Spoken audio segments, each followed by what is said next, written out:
پریشان کیوں ہوتے ہو؟ اگر کوئی تمہارے ساتھ غلط کر کر خوش ہے تو کیا تم نے یہ آیات نہیں پڑھی؟ اور تیرا رب بھولنے والا نہیں ہے۔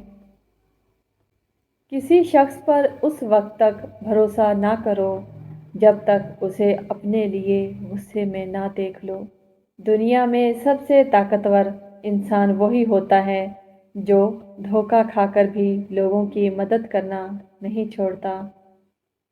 کبھی کبھی لوگوں کی باتوں سے پریشان نہ ہونا، کیونکہ آپ نے حساب رب کو دینا ہے، لوگوں کو نہیں۔ وہ لوگ جو کسی کا برا نہیں چاہتے، اللہ تعالیٰ ان کو بے حساب منزلیں عطا فرماتا ہے جو ان کے گمان میں بھی نہیں ہوتی۔ کسی کا دل اتنا مت دکھاؤ کہ وہ اللہ کے سامنے تمہارا نام لے کر رو پڑے، کیونکہ ٹوٹے ہوئے دل سے نکلی ہوئی آہ عرش تک جاتی ہے۔ اپنے بہن بھائی بھی اپنے نہیں ہوتے، یہ میں نے اپنے والدین کے بہن بھائیوں کو دیکھ کر سمجھا ہے۔ جن لوگوں کا دل اچھا ہوتا ہے وہ جلدی روٹھ جاتے ہیں، جلدی مان جاتے ہیں، جلدی رونے لگ جاتے ہیں، جلدی ہنسنے لگ جاتے ہیں۔ ایسے لوگ اللہ کو بڑے پسند ہوتے ہیں۔ ہمارا رب اتنا مہربان ہے کہ جانوروں کو پانی پلانے پر بھی جنت عطا کر دیتا ہے۔ جب دنیا سے تھک جاؤ تو اللہ کی بارگاہ میں سجدہ ریز ہو جایا کرو۔ دنیا والے تھوڑی سی غلطی پر چھوڑ جاتے ہیں اور اللہ تھوڑی سی عبادت پر تھام لیتا ہے۔ لوگوں سے یاد کرنے کا شکوہ مت کرو، کیونکہ جو انسان اپنے رب کو بھول سکتا ہے وہ سب کو بھول سکتا ہے۔ مت کرو کسی سے اتنی امید، ہر کسی کی اپنی دنیا ہے۔ کوئی کتنا بھی اچھا ہو پہلے اپنا ہی سوچتا ہے۔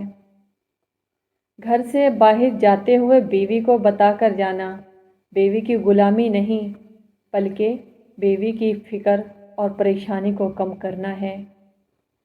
جب بھی رات کے آخری پہر میں آنکھ کھلے تو اسے بے وجہ مت سمجھ لینا، اس کا مطلب ہے اللہ تم سے تہجد میں ملاقات کرنا چاہتا ہے۔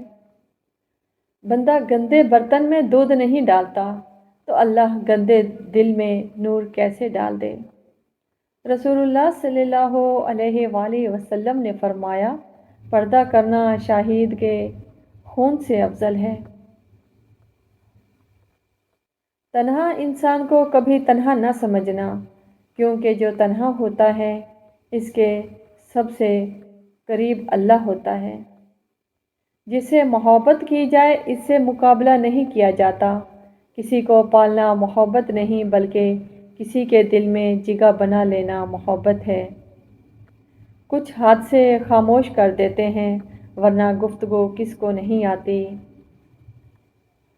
بعض اوقات خاموشی اختیاری نہیں مجبوری ہوتی ہے، کیونکہ انسان جھوٹ بولنا نہیں چاہتا اور سچ بول نہیں سکتا۔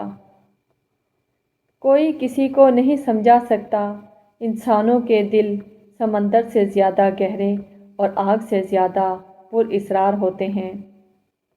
الفاظ بھی میٹھے اور کڑوے ہوتے ہیں، بولنے سے پہلے چکھ لیا کریں۔ تنقید کے لیے علم کا ہونا ضروری ہے، جبکہ نکتہ چینی کے لیے جہالت ہی کافی ہے۔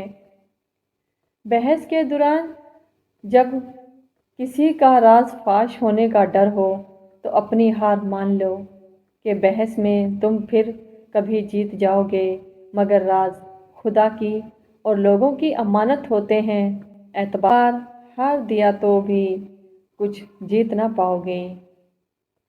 خوبصورتی کے لیے چاہے ہم ساری دنیا کے چکر لگا لیں، اگر وہ ہمارے اندر نہیں تو کہیں نہیں ملے گا۔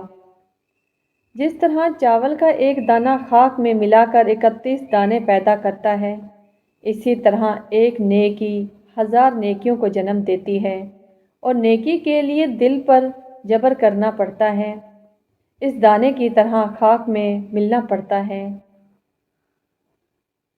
ریت کے ذروں کو ہوائیں اڑاتی پھرتی ہیں، مگر ریت کے ذرے جب مل کر پہاڑ بن جائیں تو کوئی طوفان بھی ان کو ہلانے میں کامیاب نہیں ہوتا۔ دولت اور عہدے انسان کو عارضی طور پر بڑا کرتے ہیں، لیکن انسانیت اور اچھا اخلاق انسان کو ہمیشہ بلند درجے پر رکھتا ہے۔ تم کسی بھی انسان کو برا نہ سمجھو، شاید وہ ویسا ہی نہ ہو جیسا تم سمجھتے ہو۔ حقیقی علم تو اللہ کے پاس ہے اور تم تو لا علم ہو۔ زندگی کو ایسے لوگوں کے لیے ضائع نہ کریں جنہیں آپ کی کوئی قدر نہیں ہے۔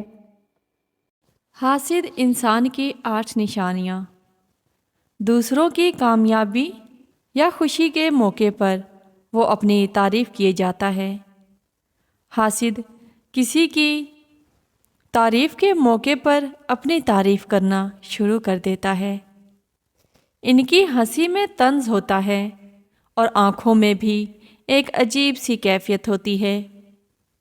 جو کسی کی برائیاں اور غیبت کرنا شروع کر دیتا ہے اور اس کے عیب لوگوں میں بیان کرنے لگتا ہے، وہ انسان حاسد ہے۔ گفتگو کا رخ بدل دیتا ہے، موقعز آری سے گفتگو کرنے لگتا ہے۔ کسی کی عزت اور شہرت اس سے برداشت نہیں ہوتی، وہ اپنی شہرت کے قصے سنانا شروع کر دیتا ہے۔ اللہ ہم سب کو حاسدین کی نظر سے بچائے اور اپنی حفظ و امان میں رکھے۔ آپ سب سے گزارش ہے کہ پلیز چینل کو لائک اور سبسکرائب اور ویڈیو کو شیئر کرنا نہ بھولیں۔ دعاؤں میں یاد رکھیں۔ اللہ حافظ۔